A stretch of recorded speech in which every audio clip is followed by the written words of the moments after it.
یہ خود جو اردو کا لفظ ہے نا، یہ دونوں معنوں میں مشترک ہے،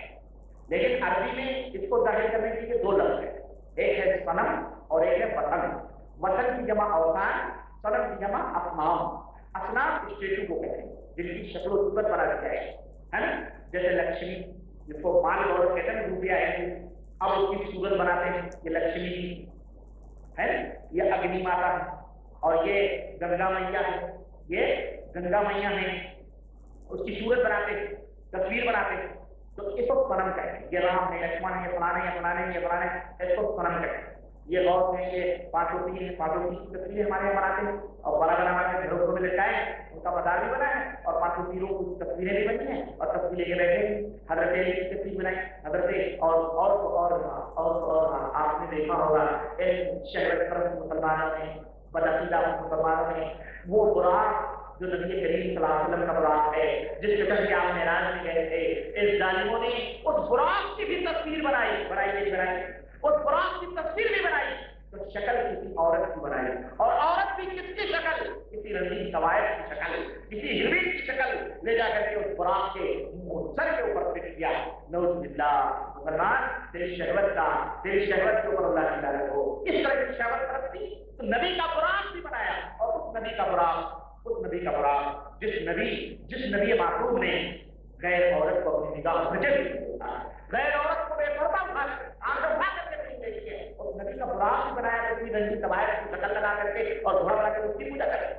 نہیں کرتے ہمارے ملکوں میں براق بنا کے باقاعدہ کیلنڈروں پہ چھپاتے ہیں، جناب عالی ستاروں میں دکھایا گیا پر لگا کے اٹھتے ہیں، ہاں، تو اس کی براق بنا کر کے دیکھتے، تو یہ سب صنم کہلائیں گے، یہ سب کیا کہلائیں گے؟ صنم، جس کی شکل و صورت، لیکن بے شکل و صورت جو چیز ہو اور اس کی پرستش ہو اس کو وطن کہتے ہیں۔ جیسے یہ قبر، یہ وطن ہے، اس میں شکل و صورت نہیں ہے اوپر، لیکن یہ وطن ہے۔ تازیہ وطن ہے، شکل و صورت نہیں، شدہ وطن ہے، اسی طرح علم وطن ہے، چبوترے وطن ہے، یہ بھی وطن ہے، لیکن ان سب کی پوجا ہوتی ہے۔ چلے فلانے قبر کی مٹی اٹھا کے فلانے غوث پاک کے قبر کی مٹی، غوث پاک کے قبر کی اینٹ، فلانے بابا فلانے ٹھکانے کی اینٹ لگا کر کے یہ جو ہے وطن نہیں، قبر پوجنا یہ بھی وطن ہے۔ قبر مبارک فلانے کا قبر مبارک فلانے کی بال مبارک فلانے کا ناخن مبارک فلانے کا فلانا غلط اس طرح یہ وطن ہے جس کی شکل و صورت نہیں ہے۔ اسی لیے اللہ کے نبی صلی اللہ علیہ وسلم نے اللہم لا تجعل قبر وطن یعبد، اے اللہ میری قبر کو وطن نہ بننے دینا، وطن نہ بننے، ظاہر اللہ کے نبی کو پتہ تھا کہ شکل صورت نہیں بنا سکتے، لیکن وطن نہ بننے دینا تاکہ لوگ پوجا اور پرستش کریں۔ لعن اللہ اليہود والنصارى اتخذوا قبور انبیاء مساجد، اللہ کی لعنت ہو یہود و نصارہ پر جنہوں نے اپنے نبیوں کی قبروں کو عبادت گاہ بنا دیا۔ تو اللہ کے نبی صلی اللہ علیہ وسلم بتاتے ہیں، تو کہنے کا مطلب یہ ہے کہ وطن جس کی پوجا کی جائے، پرستش کی جائے۔ اللہ کے نبی صلی اللہ علیہ وسلم فرماتے ہیں کہ اسٹیچو نہیں پوجیں گے ٹھیک ہے، مورتی نہیں پوجیں گے ٹھیک ہے، سب کچھ نہیں، لیکن وطن کی پرستش ہوگی اور ہو رہی۔ اس وقت تک قیامت نہیں آئے گی جب تک کہ میری امت کے کچھ لوگ وطن، آپ نے صنم نہیں فرمایا کیونکہ صنم دنیا جانتی ہے بھائی، جاہل جانتا تو اسی کو مت پوجو، لیکن بہرحال کچھ اور جاہل ہیں جو پوجتے ہیں براق کی شکل بنا کے، یہ الگ بات ہے، لیکن کچھ لوگ وطن کی پوجا کریں گے، وطن مشرکوں کے ساتھ اور قیامت قریب ہے۔ یہ حدیث مسند احمد کے ابو داؤد کے اندر ہے اور اس کا معنی صحیح یقین کے اندر ہے۔ تو اسی طرح سے ان دو بلاد اسلامیہ میں، اسلامی ممالک میں جو اس طرح کے شرک یا اعمال بکھرے ہوئے ہیں، اس سے اس کے خلاف علم جہاد بدل کیا جائے، زبان کے ذریعے، قلم کے ذریعے، یہ ایک جہاد ہے۔ اسی طرح مال کے ذریعے